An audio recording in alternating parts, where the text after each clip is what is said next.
Kulamavu high റേഞ്ചിൻ്റെയും law റേഞ്ചിൻ്റെയും ഏകദേശം സെൻട്രലായിട്ട് വരുവേ ഈ ഒരു സ്ഥലം. നല്ല ബ്യൂട്ടിഫുൾ ആയിട്ടുള്ളൊരു സ്ഥലമാണ്. ഇപ്പം ഒരുപാട് മാറ്റങ്ങളൊക്കെ വന്നു കേട്ടോ. ഇരിക്കാൻ ബെഞ്ചുകളും അങ്ങോട്ട് ഇറങ്ങാൻ സ്റ്റെപ്പും ഒക്കെ പണിത്.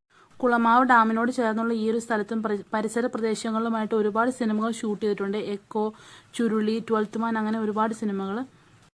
ഇടുക്കിക്കാരെ സംബന്ധിച്ച് കുളമാവ് ആശങ്കയുടെ ആശ്വാസത്തിൻ്റെ ഒരു സ്ഥലമാണ്. തൊടുപുഴയിൽ നിന്ന് ഇടുക്കിയിലേക്ക് യാത്ര ചെയ്യുന്നവർക്ക് ഹെയർ പിന്നൊക്കെ കഴിഞ്ഞ് വരുന്ന ഒരു ആശ്വാസവും, പിന്നെ ഇവിടുന്ന് ഇനി ആനയെ കാണാതെ എങ്ങനെയും കുയിലിമല വരെ എത്തണം എന്നുള്ള ഒരു ആശങ്കയുണ്ട്. തിരിച്ച് ഇടുക്കിയിൽ നിന്ന് തൊടുപുഴയിലേക്ക് പോകുന്നവരാണെങ്കിലോ അവർക്ക് ഇനി ആനയെ കണ്ടില്ലല്ലോ എന്നുള്ളൊരു ആശ്വാസവും. തൊടുപുഴയിൽ നിന്ന് ഇടുക്കിയിലേക്ക് വന്നിട്ടുള്ളവർക്കറിയാം, ബസ്സിലൊക്കെ വരുമ്പോൾ ആ ഒരു ചൂട് ക്ലൈമറ്റിൽ നിന്ന് ഈ കുളമാവ് എത്തുമ്പോൾ നല്ലൊരു കോടമഞ്ഞും തണുപ്പും അതൊന്ന് അനുഭവിച്ചറിയേണ്ട ഒരു ഫീല് തന്നെയാണ്. ഇടുക്കിയിലേക്കാണ് ഞങ്ങളുടെ യാത്ര. വഴിയിൽ ആനയെ കണ്ട ആരെങ്കിലും യാത്രക്കാർ സിഗ്നൽ തരും കേട്ടോ. അങ്ങനെ കാണാതിരിക്കട്ടെ എന്നുള്ള പ്രാർത്ഥനയാണ് ഞങ്ങൾ പോകുന്നത്. സബ്സ്ക്രൈബ് ചെയ്യാൻ മറക്കല്ലേ. വീണ്ടും കാണും വരെ ബായ്.